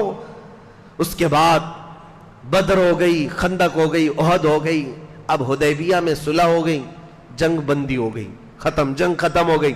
مکہ والے مدینے والے لڑتے نہیں تھے ابھی, لیکن یہ ایگریمنٹ کب تک چلنے والا ہے؟ 1 سال نہیں چلا, مکہ والوں نے خود ہی توڑ دیا. کیونکہ اس ایگریمنٹ میں ایک شرط یہ تھی کہ جو حلیف جماعت یعنی پارٹنر, مدینے والوں کی پارٹنر جماعت تھی بنو خزاعہ جو مکہ کے اطراف میں رہتے تھے, اور مکہ والوں کی پارٹنر تھی ایک بنو بکر جو قبیلے تھے.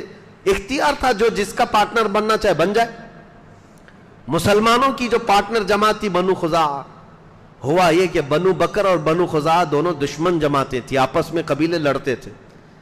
تو ان لوگوں نے یہ دیکھا کہ اب صلح ہو گئی, جنگ نہیں ہو رہی ہے مکہ اور مدینے والوں کے بیچ میں, تو بنو بکر والوں نے کیا کیا, بنو خزاعہ کو اتنا مارا کہ قتل کیا, ان کے 80 آدمیوں کو قتل کر دیا, جو رسول اللہ کی پارٹنر جماعت یعنی حلیف جماعت.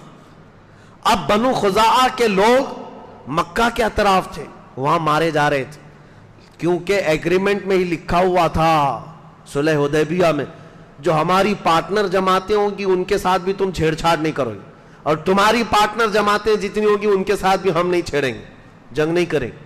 لیکن یہاں ہوا یہ, بنو بکر مارتے بنو خزاعہ کو, اس کے بعد مکہ میں جاتے ہیں, مکہ کے سارے سرداروں کو کہتے ہیں کہ دیکھو ہم نے مار دیا ان کو. تو مکہ والے سارے خوشیوں سے طبلے بجاتے, اچھا کیا تم نے, حالانکہ ان کو روکنا چاہیے تھا کہ ہمارا ایگریمنٹ ہوا ہے, تم نے کیوں مار دیا, وہ مسلمانوں کی حلیف جماعت ہے, پارٹنر ہے. مکہ والے شامل ہوئے, یہاں تک کہ بنو خزاعہ کے کچھ لوگ بھاگ کر کے حرم میں داخل ہوئے پناہ لینے کے لیے, تب بھی بنو بکر کے اور مکہ کے کچھ لوگوں نے حرم میں بھی ان کا قتل کیا. حرم میں جب کسی کا قتل نہیں ہوتا تھا, اتنا بڑا واقعہ ہوا. سنو اب حدیث پاک. حضرت ام سلمہ فرماتی ہیں حضور صلی اللہ تعالی علیہ وسلم وضو فرما رہے تھے میرے گھر میں, شام کا وقت تھا, اچانک وضو کا لوٹا چھوڑ دیا اور کھڑے ہو کر کے حضور نے فرمایا لبیک لبیک لبیک, 3 مرتبہ فرمایا, اور اس کے بعد فرماتے ہیں نصرت نصرت نصرت. ام سلمہ کہتی ہیں یا رسول اللہ صلی اللہ علیہ وسلم کیا بات ہے؟ حضور فرماتے ہیں ہماری حلیف جماعت بنو خزاعہ پر بنو بکر نے حملہ کیا ہے اور ان کے آدمیوں کو قتل کیا ہے, اور بنو خزاعہ اپنے قبیلے سے مجھے مدد کے لیے پکار رہے ہیں, تو میں نے یہی سے لبیک کا نعرہ لگایا ہے. یہ میرے آقا نے فرمایا, یہ حدیث میں موجود ہے. حضور وہاں سے لبیک کہہ رہے ہیں, ہاں میں حاضر ہوں, میں حاضر ہوں, میں حاضر ہوں. عزیزان گرامی, اسی لیے بریلی والے اپنے پیٹ سے کوئی عقیدہ نہیں کرتے, وہ صحابہ کا مسلک تھا جو امام اہل سنت اعلی حضرت کا مسلک ہے. ہم یہاں سے پکارے, وہ وہاں سے سنے, مصطفیٰ کی سماعت پہ, یہ ہمارا عقیدہ الحمدللہ صحابہ کا ہے. بنو خزاعہ کی مدد کے لیے حضور کھڑے ہوئے اور صحابہ سے کہا دیکھو ایگریمنٹ ٹوٹ گیا, انہوں نے ہماری حلیف جماعت کو مار دیا ہے.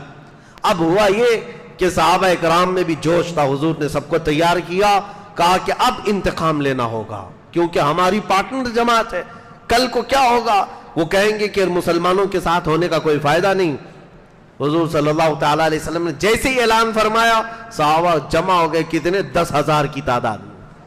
اب یہ 7ویں ہجری ہے, 10,000 کی تعداد میں صحابہ جو جمع ہوئے, مکہ والوں میں کھلبلی مچ گئی کہ اب کیا ہو گیا. انہوں نے کہا یہ تو غلط ہو گیا, نہیں ہونا چاہیے تھا, ایگریمنٹ ٹوٹ گیا ہے, یہ بنو خزاعہ کو مارا گیا, اچھا نہیں ہے. سارے لوگوں نے کہا ایک کام کرو, جاؤ محمد صلی اللہ تعالیٰ علیہ وسلم سے, نہیں بلکہ حضور صلی اللہ علیہ وسلم نے اپنے ایک صحابی کو بھیجا, کہا کہ ابھی بھی موقع دیتے ہیں, 3 شرطیں رکھو ان کے پاس, جا کر کے کہ بنو بکر جنہوں نے مارا ہے, جتنے لوگوں کو مارا اتنے ان کی جماعت کے لوگوں کو قتل کیا جائے گا. خون بہا اس کو کہتے ہیں, دیت, قصاص. یہ ایک شرط یہ ہے جتنے لوگوں نے ہماری پارٹنر جماعت کو مارا ہے اتنے تمہارے بھی مارے جائیں گے. دوسری شرط یہ ہے مکہ والے تم اعلان کر دو آج کے بعد سے بنو بکر تمہاری حلیف جماعت نہیں ہے, تمہاری پارٹنر نہیں. یا تو تیسرا یہ اعلان کر دو کہ جو ایگریمنٹ صلح حدیبیہ میں ہوا ہے وہ ختم ہو گیا. حضور کے ایک قاصد صحابی مکہ آئے, ان لوگوں سے کہا کہ 3 شرطیں رسول اللہ نے بیان کی. مکہ والوں نے ٹھٹا مار کر کے کہا تینوں بھی منظور نہیں ہمیں, نہ ہم کسی کے خون کا بدلہ دیں گے, نہ ہم اپنی پارٹنر جماعت کا ساتھ چھوڑیں گے, اور اگر تم یہ کہتے ہو ایگریمنٹ ہے یا نہیں ہے جاؤ بول دو کہ ایگریمنٹ ختم ہو گیا. غرور میں تھے, ایسے گھمنڈ میں تھے. صحابی رسول واپس آئے, حضور سے کہا یا رسول اللہ صلی اللہ علیہ وسلم انہوں نے دونوں شرطیں نامنظور کی اور کہا ایگریمنٹ ٹوٹ گیا, ختم ہو گیا. حضور نے فرمایا چلو اب چلتے ہیں مکہ, یہ فتح مکہ کے راستے ہیں. یہاں سے اب اسلام کی وہ نشر و اشاعت جہاں سے میرے آقا ہجرت کر کے گئے تھے واپس اس وطن آنے والے ہیں. جیسے ہی انہوں نے اعلان کیا ایگریمنٹ ٹوٹ گیا ہے, حضور پاک صلی اللہ علیہ وسلم نے صحابہ کو اعلان کیا تو صحابہ جوش و خروش میں جمع ہوئے. اب یہ نقل و حرکت مکہ والوں کو پہنچی, مکہ والوں میں کھلبلی مچی. کہا ایسا نہ ہو ایگریمنٹ کو دوبارہ رینیو کیا جائے, تجدید کی جائے. غلطی سے ہم نے کہہ دیا تھا ٹوٹ گیا, نہیں ابھی نہیں ٹوٹا ہے, اس کو رینیو کیا جائے. اور اپنے سردار ابو سفیان کو بھیجا کہ جاؤ مدینے میں جا کر کے بات کرو کہ ہم ایگریمنٹ رینیو کرنے آئے. جب وہ مدینے میں آئے ابو سفیان, رسول اللہ صلی اللہ علیہ وسلم نے بات ہی نہیں کی, حضور نے بات ہی نہیں کی ابو سفیان سے. اب وہ حضرت ابو بکر کے پاس جائے, حضرت علی کے پاس جائے, حضرت عمر کے پاس جائے, کہ جاؤ حضور سے کچھ سفارش کر دو, میں ایگریمنٹ رینیو کرنے آیا ہوں, جنگ نہیں چاہیے, صلح ہی پر چلیں گے.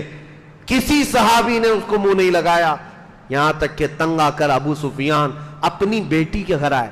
ان کی بیٹی کون ہے؟ ام حبیبہ, حضور کی زوجہ ہے, رسول اللہ صلی اللہ علیہ وسلم کی زوجہ ہے. ابو سفیان کہتے ہیں یہ بعد میں اسلام لائے. تھک ہار کر کے اپنی بیٹی کے گھر گئے, ہو سکتا ہے رسول اللہ کی بیوی ہے میری بیٹی, اس کے ذریعے سے بات پہنچا دوں, حضور مان جائیں گے, اپنی بیوی کی بات تو رکھیں گے. تو ابو سفیان گھر گئے ام حبیبہ کے گھر. کمال ہے اس خاتون ام المومنین کی, وہ وفا شعاری میرے مصطفیٰ سے, باپ کافر ہے, مصطفیٰ کریم کی زوجیت میں رہنے والی, ہم کروڑوں مومنوں کی ماں, سلام ان کی تربت پر. گھر میں ابو سفیان جیسے ہی داخل ہوئے, باپ آیا ہے بیٹی کے لیے, کئی برسوں کے بعد آیا ہے. جیسی آئے بستر بچھا ہوا تھا, ام حبیبہ رضی اللہ تعالیٰ عنہ نے دیکھا ابو سفیان آیا ہے گھر کے اندر, فوراً بستر کو کھینچ لیا, لپیٹ کر کے دوسری طرف کیا. ابو سفیان نے کہا بیٹھ جاؤں, کہا بیٹھنا ہے تو بیٹھ سکتے ہو, کہا بستر تو رکھتے, چادر تو رکھتے. ام حبیبہ نے کہا قسم رب ذوالجلال کی, اس بستر پر میں کسی ناپاک کو بیٹھنے نہیں دے سکتی, اس لیے کہ رسول اللہ کا بستر پاک ہے. جس پر میرے آقا بیٹھتے ہیں میں کسی ناپاک کو اس پر بیٹھنے نہیں دے سکتی. یہ کیسا کمال کا ایمان تھا, بیٹی اپنے باپ کو رسول اللہ کے بستر پر آنے نہیں دینا چاہتی. آج لوگ ہم سے یہ پوچھتے ہیں کہ آپ اس طرح کے بھید بھاؤ کرتے ہیں, فلاں سے مت ملو, ان سے نہ ملو. میرے عزیزوں, ہماری محبت رسول اللہ کے رشتے سے ہے, ہماری دشمنی بھی رسول اللہ کے رشتوں سے جو انجام ہے اسی سے ہے. اسی کو بات رکھو, یہ ہمارا پیدا کیا ہوا مسلک نہیں ہے. حضرت ام حبیبہ نے اپنے باپ کا بھی خیال نہیں کیا. اگر میرے رسول کا نہیں ہے تو نہ میرے گھر کا ہے نہ میرا باپ ہے. یہ عقیدہ ہماری ماں سے ملا ہوا, ام المومنین سے ملا ہوا. ابو سفیان جو یہ خیال لے کر کے آئے کہ بیوی کی بات رسول اللہ مان لیں گے, یہاں سے سفارش ہوگی. ابو سفیان کہتے ہیں اس عورت کو میں کیا بتاؤں, کیا سفارش کروں جو بیٹھنے کے لیے مجھے بستر بھی رکھنا نہیں چاہتی, چادر بھی نہیں بچھاتی. بہت مایوس ہو کر واپس مکہ لوٹ آئے. ابو سفیان واپس آئے, لیکن صحابہ میں سے کچھ صحابہ نے کہا ایک کام کرو ابو سفیان, تم یہاں کھڑے ہو کر کے ایسے اعلان کر کے چلے جاؤ کہ میں نے پھر سے رینیو کر دیا ہے ایگریمنٹ کو. وہ کھڑے ہو کر کے مسجد نبوی کے پاس زور زور سے اعلان کر کے گئے. تو اس کا کیا اثر ہوگا؟ کسی نے ہاں کہا, لبیک کہا, حضور نے اس پر منظوری دی نہیں. مکہ واپس آ کر کے کہا, مکہ والوں نے پوچھا کیا ہوا کیا ہوا, ایگریمنٹ رینیو ہو گیا؟ کہا نہیں, کسی نے میری سنی تو نہیں, لیکن میں نے زور سے اعلان کر دیا ہے, میں نے زور سے بتا دیا ہے. جیسے بھاشن کوئی پی ایم دے کر کے چلا جائے, کسی کو سمجھ میں آئے نہ آئے. بول تو دیا ہے نا ہم نے تو کنڈم کیا ہے, مذمت کیا ہے. اسی طرح کا اس زمانے کا وہ تھا, کہا میں نے تو بول دیا. مکہ والوں نے پوچھا کسی نے اس پر لبیک کہا؟ ہاں کہا ہے. کہا نہیں کسی نے نہیں کہا. تو کہا پھر اس رینویشن کا کیا مطلب ہے, یہ تجدید کہاں ہے یہ؟ اس کے بعد بات ہوئی, مکہ والوں نے کہا اب تیار ہو جاؤ, محمد صلی اللہ علیہ وسلم وہ فوج لے کر کے آئیں گے جس کا مقابلہ ہم میں سے کوئی نہیں کر سکتا. بات حقیقت تھی, 7ویں ہجری تھی اور ذی القعدہ کا مہینہ تھا. رمضان گزار کر کے نبی کریم صلی اللہ تعالی علیہ وسلم صحابہ کو اعلان کرتے ہیں. صحابہ نکل پڑے, مدینے کے جتنے صحابہ تھے سب نکلے ہیں, اور حتیٰ کہ حضور کی جتنی ازواج مطہرات تھی سب سفر میں ساتھ تھی. جب رسول پاک چلتے آئے اور یہاں تک کہ راستے میں حضور کی جتنی حلیف جماعتیں تھیں, یعنی جو پارٹنر قبیلے تھے, سب ساتھ ہوتے گئے. مکہ سے ابھی 35 کلومیٹر دور یہ لشکر جرار میرے آقا کا تھا. ارے 313 کا مقابلہ کرنے کی سکت نہیں تھی, آج تو 10,000 کی تعداد میں آ رہے تھے. 10,000 کی تعداد.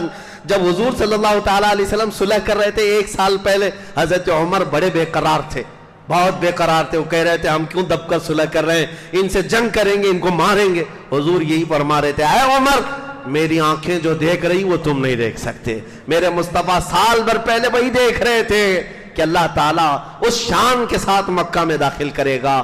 عزیزان گرامی 35 کلومیٹر دور یہ پڑاؤ کیا ہے لشکر. اچانک اسی حالت میں مکہ میں کھلولی مچی, سب تتر بتر ہیں. اب نہ جنگ کرنے کی طاقت تھی نہ سامان تھا, بلکہ بڑے بڑے رئیس ان کے سردار جتنے گرو گھنٹال تھے وہ اسی جنگوں میں مارے گئے تھے. ابو جہل بھی نہیں تھا, ابو لہب بھی نہیں ہے, عتبہ شیبہ, بڑے بڑے سردار مرے ہوئے تھے. جو کچھ بچی کچی جماعت کو لے کر چلنے والے ابو سفیان, اور ابو سفیان حضرت عباس کا خاص دوست تھے. حضرت عباس کون ہے؟ حضور کے چچا ہیں. حضرت عباس ابو سفیان سے کہتے ہیں میں تیرا کام کراتا ہوں.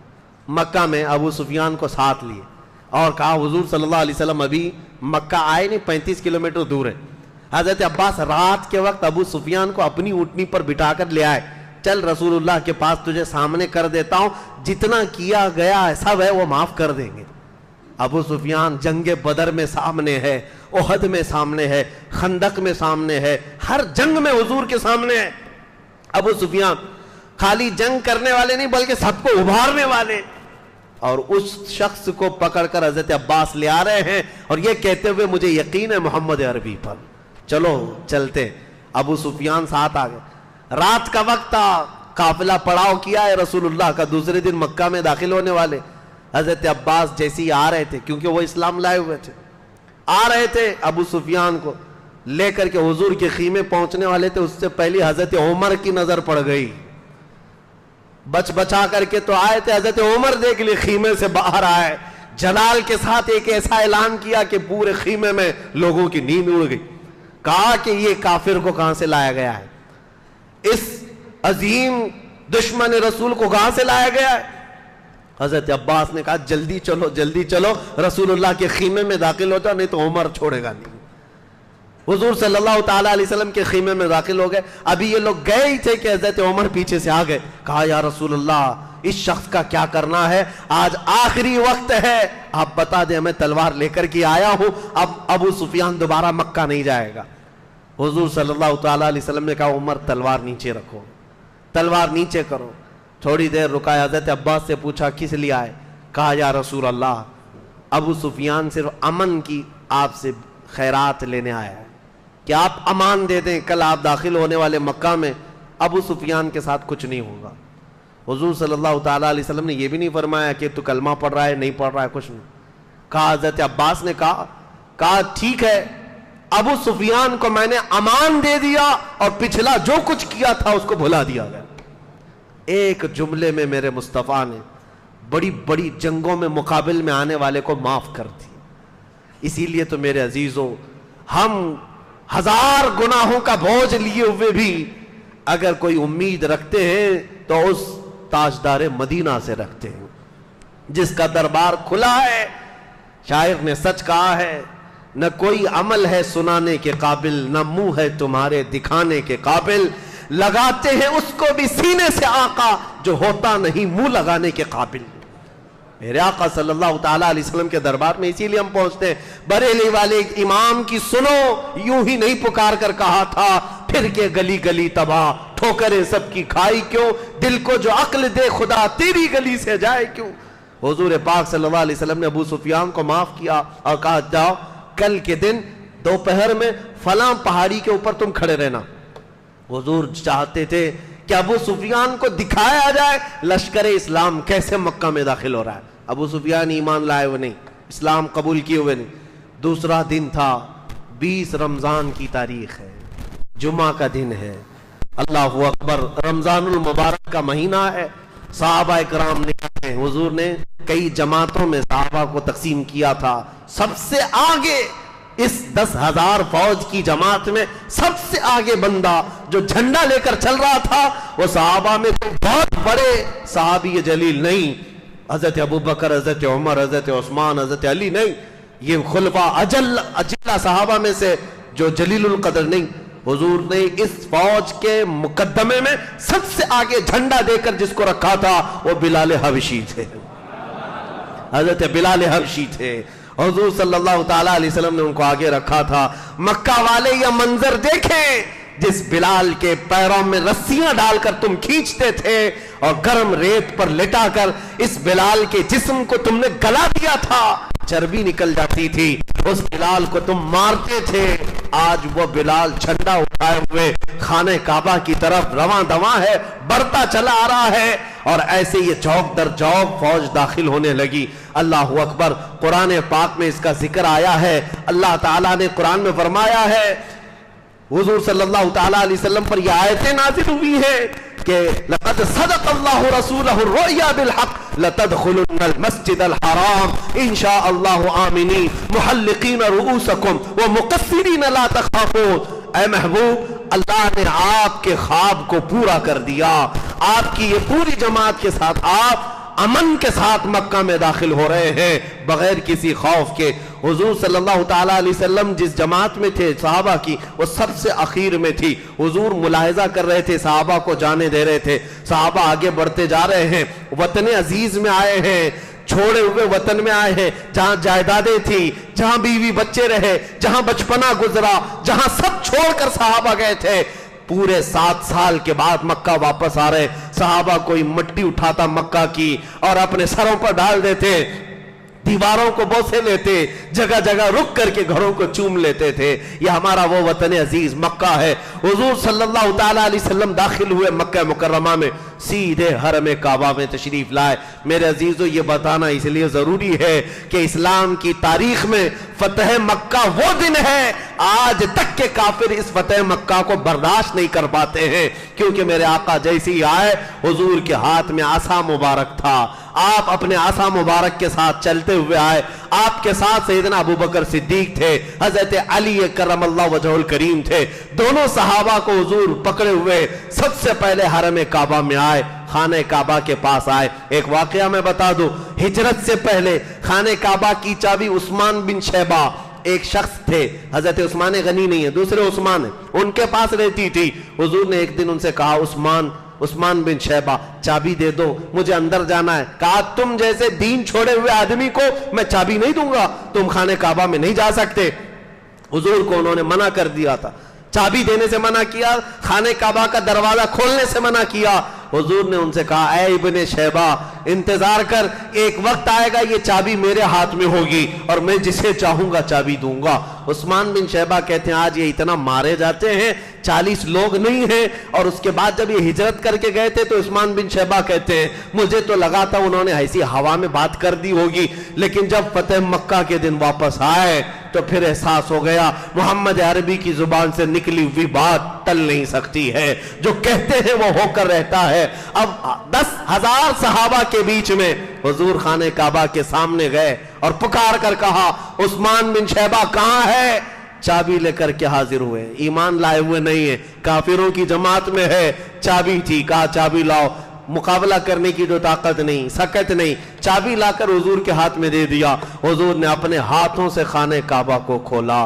یہ سب سے پہلا دروازہ کھلا ہے، اسلام کی فتح کی آغاز یہاں سے ہے، تاریخ اسلام کے سنہرے باب یہاں سے کھل رہے ہیں۔ مکہ کا دروازہ کیا کھلا، پوری دنیا کے دروازے کھل گئے۔ حضور اندر جاتے ہی جو آیت پڑھ رہے تھے، اپنے ہاتھ میں عصا تھا، لکڑی تھی، اور اس لکڑی کو لیتے، بتوں کو جو اندر رکھے تھے گردن میں ڈال کر گراتے تھے، فرماتے تھے قل جاء الحق وزهق الباطل ان الباطل كان زهوقا، حق آ گیا، باطل مٹ گیا، اور باطل کو مٹنا ہی ہے۔ میں ہمیشہ دعا کرتا ہوں مولا حضور کی اس سنت پر بھی عمل کرنے کا موقع عطا ہو، حق آ جائے، باطل مٹ جائے۔ حضور صلی اللہ تعالیٰ علیہ وسلم نے 360 بتوں کو گرایا، جو وہاں پر اندر تصویریں تھی ان کو پوچھ کر صاف کر دیا۔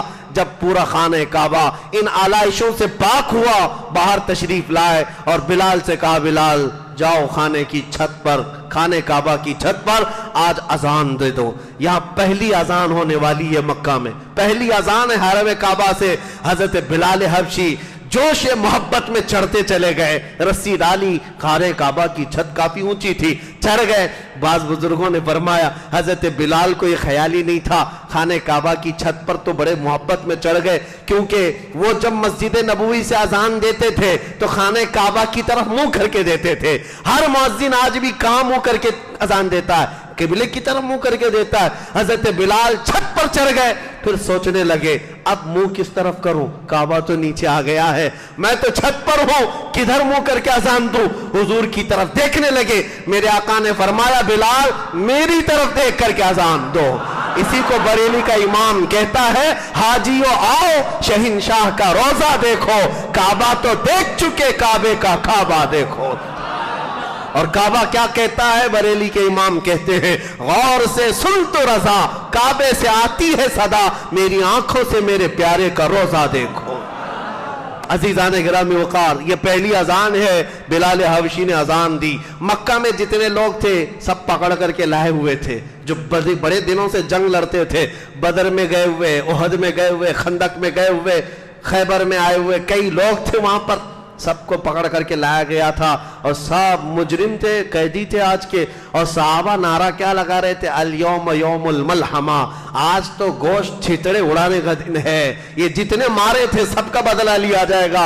حضور صلی اللہ علیہ وسلم ایک اونچے ٹیلے پر چڑھ جاتے ہیں، اور اس کے بعد مکہ والوں سے مخاطب ہو کر کے فرماتے ہیں اے مکہ والوں، آج تم سب کے سب یہاں پر عاجز اور مجبور ہو کر کے آئے ہو، بتاؤ تم میرے بارے میں کیا خیال کرتے ہو، میرے بارے میں کیا گمان کرتے ہو؟ مکہ والوں نے ایک ہی زبان سے کہا انت کریم ابن کریم و اخ کریم، آپ کریم ہیں، شریف ہیں، آپ کے باپ بھی کریم تھے، آپ کریموں کے بھائی ہیں، آپ سے سخاوت کے علاوہ ہم کوئی امید نہیں رکھتے۔ حضور نے صحابہ سے کہا جو نعرہ لگا رہے ہو الیوم یوم الملحمہ بند کرو، آج چھیتڑے اڑانے کا دن نہیں ہے، الیوم یوم الرحمہ، آج رحم کرنے کا دن ہے، الا تثریب علیکم اليوم اذهبوا انتم الطلقاء، میرے آقا نے فرمایا جاؤ مکہ والو، آج تم سے کوئی پوچھ تاچھ نہیں ہوگی، تم سب کے سب آج معاف کر دیے گئے۔ یہ پہلا اعلان تھا۔ ابو سفیان دوڑے ہوئے آئے، وہ ہندہ آئی جنہوں نے امیر حمزہ کا کلیجہ چبایا تھا، احد کے میدان میں کلیجہ چبایا تھا سینہ چاک کر کے، وہ سب آئے حضور صلی اللہ تعالیٰ علیہ وسلم کے دربار گوہربار میں۔ آتے ہی عرض کیا اشہد ان لا الہ الا اللہ واشہد ان محمد رسول اللہ۔ میرے آقا صلی اللہ علیہ وسلم کے اخلاق کریمہ نے ایسے سخت دلوں کو موم کر دیا تھا، جو کسی کے سامنے جھکتے نہیں تھے، وہ آستانہ نبوی میں آج جھک گئے، سب جھک گئے۔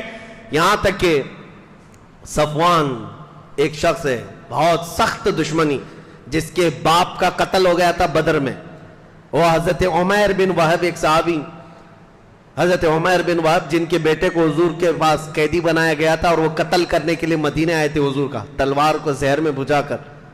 یہ صفوان اور عمیر دونوں بہت قریبی ساتھی تھے، کعبہ کے حتیم میں بیٹھ کر کے دونوں نے مشورہ کیا تھا، اور حضور کا قتل کرنے کے لیے عمیر بن وہب آئے تھے۔ مدینے میں آئے، حضور نے پوچھا کیوں آئے ہو؟ کہا بیٹا میرا قیدی آپ کے پاس خیر خیریت لینے آیا۔ حضور نے فرمایا سچ بتاؤ، وہ بات بتاؤ جو حتیم کعبہ میں بیٹھ کر کے آئے ہو۔ وہ غیب دان نبی نے اتنا کہا تھا، عمیر بن وہب کے ہاتھ سے تلوار چھوٹ گئی، کلمہ پڑھ لیا، ایمان لائے، اور واپس آئے تو دوست ابھی ایمان لایا ہوا نہیں تھا صفوان، وہ چھوڑ دیا۔ عمیر بن وہب کو ڈانٹنے لگا، تجھ کو تو قتل کرنے بھیجا تھا، تو خود مسلمان ہو گیا۔ اب صفوان کو بہت سمجھاتے تھے لیکن سمجھتا نہیں۔ جس دن فتح مکہ ہوا اس نے کہا کہ میں یہاں ان کے سامنے قیدی اور مجبور بن کر کے رہنے سے خودکشی کرنا پسند کرتا ہوں۔ گھوڑا لے کر دوڑ پڑا، کہا کہ میں سمندروں میں جا کر کے چھلانگ لگاؤں گا اور ڈوب کے مر جاؤں گا لیکن محمد کے ہاتھ میں نہیں ہوں گا۔ اتنا کٹھور دل۔ عمیر بن وہب آئے، کہا کہ یہ خودکشی کرنے جا رہا ہے، سوسائڈ کرنے جا رہا ہے۔ دوڑتے ہوئے آئے، کہا دیکھ محمد صلی اللہ علیہ وسلم نے ابو سفیان کو معاف کیا، ہندا کو معاف کیا، سب کو، تو کون سا بڑا ہے، آ جا۔ کہا نہیں میں نہیں آ سکتا۔ تھوڑی دیر کے بعد پوچھنے لگا کیا وہ مجھ جیسے کو معاف کریں گے؟ میں نے تو ان کے قتل کا منصوبہ بنایا، بدر میں ان کے سامنے، احد میں ان کے سامنے، خندق میں ان کے سامنے، مجھے معاف کریں گے؟ عمیر نے کہا معاف کریں گے، میری بات تو سن۔ کہتا نہیں مجھے یقین نہیں۔ حضرت عمیر آئے، کہا رسول اللہ صلی اللہ علیہ وسلم سے آج فتح مکہ آپ نے فرمایا یوم الرحمہ ہے، رحمت کا دن ہے۔ میرا قریبی دوست تھا صفوان، اگرچہ وہ آپ کی دشمنی میں کئی سال بتایا، ایک رحم کی بھیک چاہتا ہوں، اسے معاف کرنے کا آپ پروانہ دے دیں۔ حضور نے فرمایا جاؤ اس سے کہہ دو میں نے معاف کیا۔ بس ایک ہی جملہ ہے، ایک ہی جملہ ہے۔ اعلیٰ حضرت نے فرمایا کون دیتا ہے دینے کو منہ چاہے، دینے والا ہے سچا، ہاتھ اٹھتے ہی منگتا کا ہاتھ اٹھتے ہی داتا کی دین تھی، دوری قبول و عرض میں بس ہاتھ بھر کی ہے، لب واہ ہیں آنکھیں ہیں بند پھیلی ہیں جھولیاں، کتنے مزے کی بھیک تیرے پاک در کی ہے یا رسول اللہ۔ عمیر بن وہب نے کہا یا رسول اللہ وہ مانے گا نہیں میری بات، کہہ دوں گا آپ نے معاف کیا، مانے گا نہیں۔ کہا کیا چاہتے ہو؟ کہا بس آپ کا امامہ چاہتا ہوں، آپ امامہ دے دیں اپنا، نشانی دکھا دوں گا۔ امامہ کسی کو دیا نہیں جاتا۔ حضور نے ایک کافر جو کٹر دشمن تھا اس کو بچانے کے لیے عمیر بن وہب ریکویسٹ کر رہے ہیں، فوراً اپنا امامہ شریف اتار دیا، کہا لے جاؤ۔ عمیر بن وہب امامہ شریف کو لے کر کے آئے۔ صفوان جو گھوڑے پر بیٹھ کر سمندر میں چھلانگ لگانا چاہا تھا، کہا سن لے میری بات، میں نہیں کہتا تھا کہ وہ معاف کریں گے، میں نے جا کر تیرے بارے میں کہا انہوں نے معاف کر دیا۔